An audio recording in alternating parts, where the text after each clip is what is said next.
falar agora sobre os tipos de eletrodos, que são três. Os eletrodos existentes, que são os naturais, os eletrodos fabricados e os eletrodos encapsulados em concreto.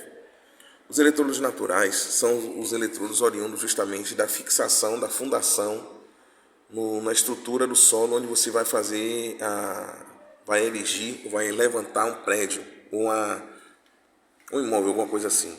Então, isso ocorrendo, o que é que vai acontecer?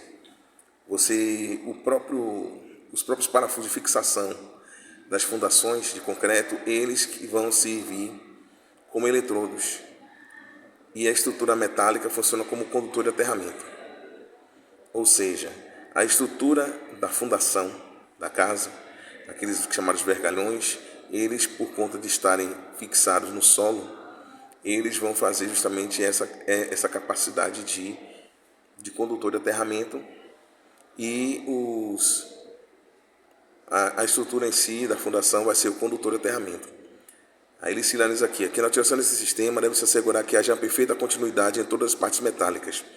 Verifique a resistência de aterramento, ou seja, primeiramente você vai ter que medir a resistividade do solo para saber como é que está essa resistividade. E feito isso, uma vez que você tem a ligação dessa fixação das fundações, elas deverão estar conectadas entre si.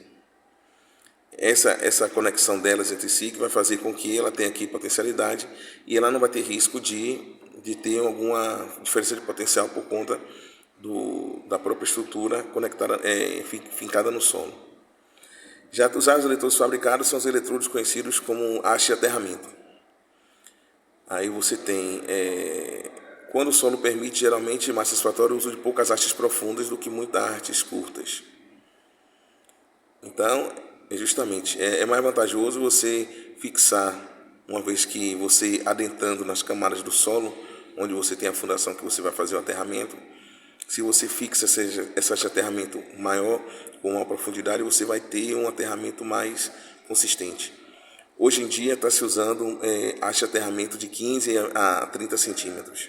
São pequenas hastes de aterramento, mas a ANBR sinaliza que é mais vantajoso você usar uma haste profunda do que usar muitas hastes curtas. O terceiro tipo é chamado eletrodo encapsulado em concreto. Então imagina-se o seguinte: o concreto em contato com o solo é um meio semicondutor com resistividade da ordem de 3.000 ohms por centímetro a 20 graus Celsius, muito melhor do que o solo propriamente dito. Desta forma, a utilização dos próprios ferros da armadura de edificação colocados no interior do concreto das fundações representa a solução pronta e de ótimos resultados. Qualquer que seja o tipo de fundação, deve-se assegurar a interligação entre os ferros das diversas sapatas, formando esse anel. Essa interligação pode ser feita com o próprio ferro da estrutura embutido em concreto ou por meio do uso de cabo cobre. A resistência de aterramento obtida total com o uso das ferragens da estrutura ligadas em anel muito baixo geralmente é menor do que 1 ohm e frequentemente ao redor de 0,25. Observe-se que apenas os ferros da periferia da edificação são efetivos, sendo muito pequena a contribuição da estrutura interna. Então, quer dizer o seguinte: a estrutura desse solo, o concreto em contato, é um meio semicondutor. Então, a própria material do concreto, que é utilizado para fazer essa forma de eletrodo, que vai ser utilizado pela própria estrutura, permite que você tenha valores excelentes de respeito à resistividade do solo e você está usando a própria estrutura das fundações. Então esse daí é um dos mais utilizados ultimamente por conta da praticidade e de você usar a própria estrutura em si. Quando o terreno é muito rochoso ou arenoso, o solo tende a ser muito seco e de alta resistividade. Caso não seja viável o uso de fundações como eletrodo de aterramento, fitas metálicas ou cabos de aterramento, são soluções adequadas como técnica economicamente para isso. Então, quando você tem um solo que tem resistividade muito alta e você não tem como usar fundações como eletrodo de aterramento, o que é que ocorre? Porque o solo, por ser muito seco, muito duro, você não tem como prender, como fixar esse eletrodo de aterramento. Então você vai trabalhar com fitas metálicas ou cabos enterrados, que vai fazer com que essa solução seja adequada para essa situação. Aqui vocês têm o modelo do eletrodo encapsulado em concreto, que é a figura C. A figura A são os eletrodos naturais, que é justamente a fixação da própria fundação na sapata aí no concreto. Observando que o eletrodo fabricado, ele tem ali a estrutura dele com a presilha, que vai prender a fiação, que está vindo com o cabo, que é o chamado fio terra, né? Para você fixar aí e ele ser fincado no solo, que é o chamado tradicional. E o de baixo, os outros eletrodos, como ele foi sinalizado anteriormente.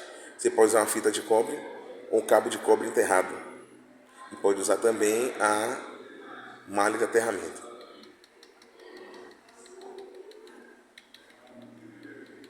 As conexões com os eletrodos, você pode utilizar 3 situações. São dispositivos mecânicos que justamente eles são utilizados de forma mecânica, né? Você tem é como se fosse uma presilha. Essa presilha é fixada na haste de aterramento e ela também é fixada com a fiação. A fiação é travada com a haste de aterramento e a presilha ela vai, por pressão, ela vai ser apertada para fixação ali. E ela tem um lado bom para que você faça a medição desde que ela não esteja totalmente enterrada no solo, ou seja, no local que você fez a instalação. Se você chumbar com concreto ou com material que for, que você pavimentar o solo, esse ponto tem que ficar acessível para a inspeção e manutenção. Então ele tem que ficar fora do concreto que tiver pavimentado no local onde ele estiver instalado. Ele, apesar de com o tempo, problema de corrosão, se ele estiver bem protegido, ele não vai ocorrer isso, tá? Solda exotérmica. Se você faz um aterramento que você quer que ele nunca mais seja mexido, é algo que você pretende não mexer nunca mais, é um método muito bom, porque ele não tem resistência de contato, não tem problema de corrosão e ele vai ser soldado.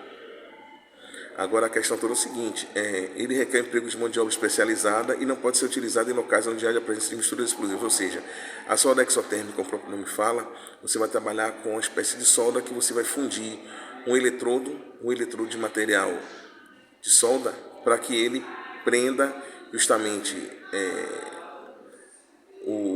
a haste de aterramento com o condutor e com a presilha, de modo que ela não solta nunca mais. É uma conexão que é chamada permanente. E a conexão por compressão é conhecida como aquela conexão que você usa alguma ferramenta que você vai impactá-la sobre essa conexão e ela vai ser fixada por pressão. Você tem digamos que você tenha uma presilha ou você tem algum conector, esse conector ele é preso dessa forma. Só que dessa maneira é o seguinte, ele não tem uma resistência de contato muito boa. E ele não pode ser desconectado para resistência de aterramento. Então, ele é preso por pressão, por compressão, ele fica preso lá e você não tem como acessar para medição de resistência de aterramento. E o bom dele é a questão da instalação, que é muito fácil. Você fixa o conector com o condutor e você, usando uma marreta ou um martelo e um acessório que vai ser utilizado para você bater nele, aí ele vai ser amassado e vai ficar fixado sem problemas. Ele só tem dificuldade na hora de você fazer a medição nele.